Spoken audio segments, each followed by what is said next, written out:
Howdy, everybody. Welcome back. We're really excited to have a member of Oonga Boonga with us. Yeah. Go ahead and introduce yourself. So my name is Christopher Tran. I am the team captain of Crimson Robotics. We're the combat robotics team at the University of Oklahoma. All right, so it was your shirt. I give it a little up so we can see it on the screen. Okay, that's enough. All right, so the Oklahoma, OU, Sooners, trash, however you want to describe them.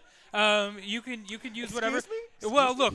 You're in between A&M and UT here, and both of us don't like the Sooners. So, but we're really glad to have you at the Combat Robotics event. We're hyped to have you here. Football aside, this is the future, and I'm glad that you guys are here. Really appreciative that you've spent your time. Your robot is awesome. Oh, thank you so much. I had you bring it over. Yeah. If you don't mind, we could throw it up here in the stream a little bit. Yep. So this is what I would describe as an egg beater. Is that correct? Correct. This is an egg beater spinner. As you can see, the front it's shaped like an egg beater, and basically it spins upward and uppercuts people and does a lot of damage. Okay, so it's spinning up when you're right side up, right? Yes. But something that I know a lot of our viewers already know, if you've already tuned into a lot of BattleBots, is that all of these robots are pretty much invertible, right? Correct. To stay from getting knocked out or losing mobility. Right. The crucial thing in combat robotics is that no matter what, you have to keep moving. You know, if you're just staying still, you know, that's not good. Your opponent can come in, just take advantage of that, or, you know, worse, you get knocked out. So being able to keep moving no matter what happens, you know, it's very important in this sport.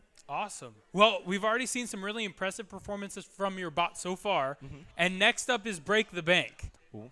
So you've seen it twice, right? And Yeah. the first robot made a lot of progress. Very Okay. impressive. The second bot, unfortunately, had a few issues, right, with their drive system right Yeah. there. How do you think you'll do? How do you think you'll fare against the box?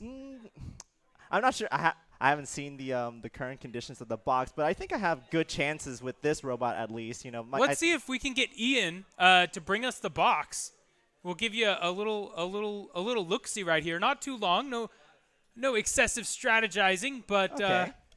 there is one exposed edge now, Which right? Is it that one? No, this edge right here no longer has its metal sheathing, courtesy of our first Robotics team, War Hard. So the box is quite damaged. For those of you at home, this box only weighs about a pound. So weight-wise, it is right up there with the robots. Yeah. Very, you know, it's not like we're asking you to run into a brick or something, right, which could Right, damage your right. robot. And but this is exactly what you've built your robot to be able to hit, right? Exactly. Yeah. I'm surprised that War Hard wasn't able to get through this at all.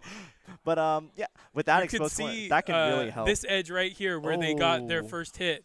To make sure you don't cut your own fingers. That Yeah, is I a think- sharp exposed edge right I think my there. strategy at this point is to just, you know, get this exposed corner, just keep running around. That polycarb is definitely the weakest point If you wanna for the box. If you want to compare the box, yeah, I mean, you could get a hit. You I could could get get a it. hit. A well placed hit.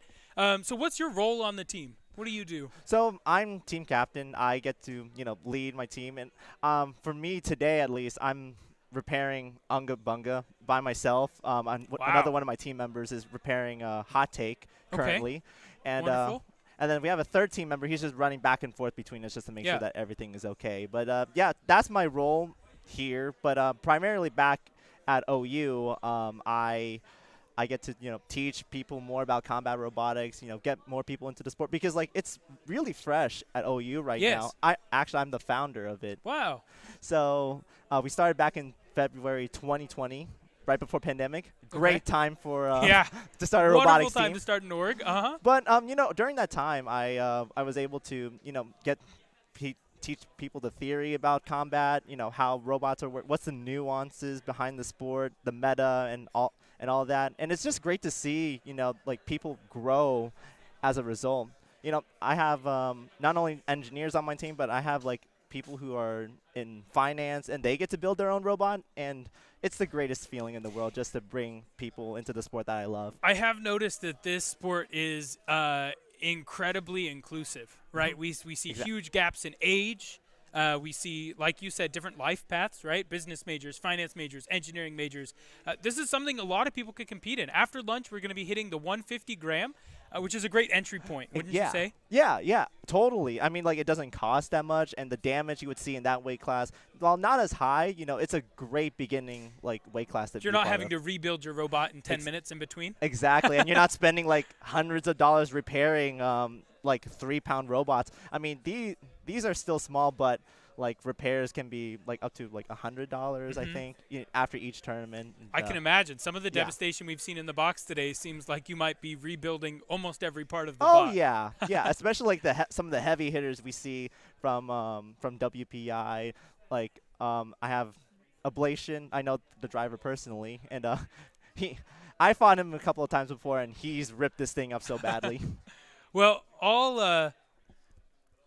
all kidding aside and all football rivalries aside, we are so grateful that y'all are here. And what an awesome opportunity it is. Yeah. This is A&M's first event in combat robotics. Right. I think ever. I've been at A&M now for over 7 years.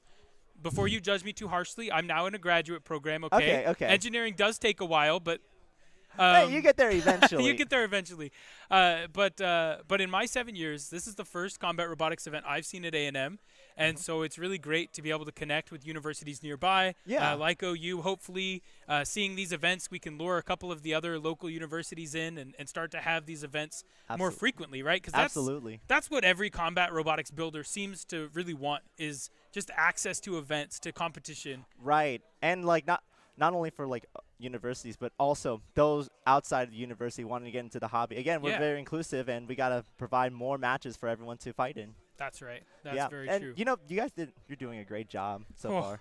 Oh, well, I appreciate it. This is it's very busy for a first tournament, but like I think this thing can grow a lot bigger. Yeah, I definitely think as we continue to grow in size, and A&M has been very supportive of this event, but as we continue to bring people into the city and into the university, that support will continue to increase, and we'll really be able to scale this up. I think the dream of Aimbots is to just be a hub for this kind of robotics. We have our RoboMasters event in June.